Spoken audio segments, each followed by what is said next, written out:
বেগম খালেদা জিয়ার মৃত্যুতে বিএনপি ঘোষিত ৭ দিনের শোক কর্মসূচির তৃতীয় দিনে দলীয় কার্যালয়গুলোতে কালো পতাকা উত্তোলন ও অর্ধনমিত রাখা হয়েছে দলীয় ও জাতীয় পতাকা। শোক বইয়ে স্বাক্ষর করতে সকাল থেকে গুলশানে বিএনপি চেয়ারপারসনের কার্যালয়ে যান বিভিন্ন দেশের কূটনীতিক সহ নানা শ্রেণী পেশার মানুষ। সাংবাদিকদের প্রশ্নের জবাবে বিএনপির মহাসচিব মির্জা ফখরুল ইসলাম আলমগীর বলেন, খালেদা জিয়াকে নিয়ে দেশের মানুষের মনে যে আবেগ সৃষ্টি হয়েছে তা বিএনপিকে আরও শক্তিশালী করবে। তার চলে যাওয়ার মধ্য দিয়ে দেশের মানুষ গণতন্ত্রকে প্রতিষ্ঠার দিকে যে কর্তব্য পালন করা সেই কর্তব্য তারা পালন করবে এবং আগামী নির্বাচনকে সুষ্ঠু অবাধ নিরপেক্ষ করে এই দেশের পক্ষে যে শক্তি আছে বাংলাদেশ জাতীয়তাবাদী দল সেইটাকে তারা বিজয়ী করবে বলে আমি মনে করি। যারা তারেক রহমান সাহেব এর যেমন একটা দায়িত্ব আছে, ঠিক একই সঙ্গে বিএনপির প্রতিটি নেতাকর্মীর দায়িত্ব রয়েছে যে বাংলাদেশি জাতীয়তাবাদের যে দর্শন শহীদ প্রেসিডেন্ট জিয়াউর রহমান সাহেব দিয়ে গেছেন সেটা দেশত্ব এবং খালেদা জিয়া সেই পতাকা তুলে ধরেছিলেন ওপরে, এবং স্বাধীনতার সার্বভৌমত্বের যে পতাকা সেটাও তিনি তুলে ধরেছিলেন। একইভাবে তারেক রহমান সাহেবও সেই পতাকা তুলেই জনগণকে সঙ্গে নিয়ে এই দেশের স্বাধীনতার সার্বভৌমত্বের জন্য তিনি কাজ করবেন, রক্ষা করার জন্য কাজ করবেন এবং তাকে সুসংগত করবেন এবং গণতন্ত্রকে প্রতিষ্ঠা করবেন, এটাই মানুষের প্রত্যাশা। স্থায়ী কমিটির সদস্য সালাউদ্দিন আহমেদ বলেন, খালেদা জিয়ার মৃত্যুর শোককে শক্তিতে পরিণত করে সামনের দিকে এগিয়ে যাবে বিএনপি। আমরা সত্যিকার অর্থে দেশনেত্রী বেগম খালেদা জিয়ার শোককে শক্তিতে পরিণত করতে চাই, কিন্তু এটা দলীয় ভিত্তিতে নির্বাচনের কাজে আমরা ব্যবহার করার মতো এত সংকীর্ণ আমরা নই।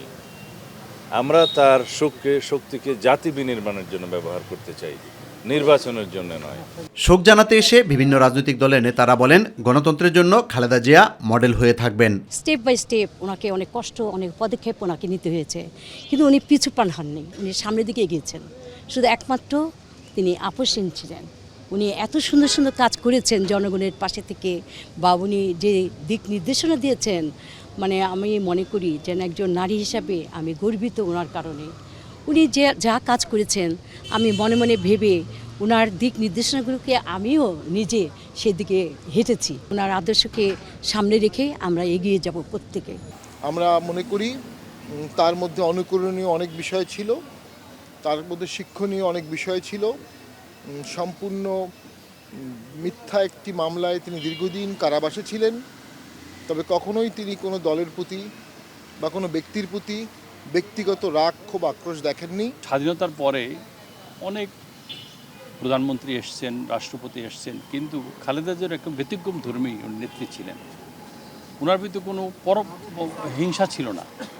ওনাকে কেউ ক্রিটিসাইজ করলে উনি হাসি মুখে নিতেন। 90% মানুষ দেখবেন যে যারা ওনাকে দেখে নাই, কিন্তু ওনার কার্যক্রম, ওনার অবস্থা সব কিছু তারা লক্ষ্য করেছে। উনি এমন একটা সময়ে চলে গেছেন যখন ওনার মতো একজন দেশপ্রেমিক এবং দক্ষ রাষ্ট্রনায়কের, অভিভাবকের প্রয়োজন ছিল।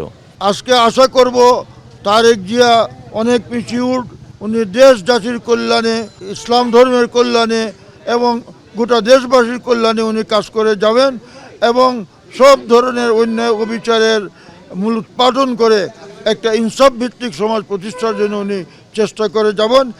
আল্লাহ তাআলা তাকে সে তৌফিক দান করুন। বিএনপির প্রতিষ্ঠাতা সাবেক রাষ্ট্রপতি জিয়াউর রহমান ও খালেদা জিয়ার আদর্শ অনুসরণ করে সামনের দিনগুলোতে তারেক জিয়ার হাতকে শক্তিশালী করতে কাজ করে যাওয়ার আশাবাদ ব্যক্ত করেন বিভিন্ন স্তরের নেতারা।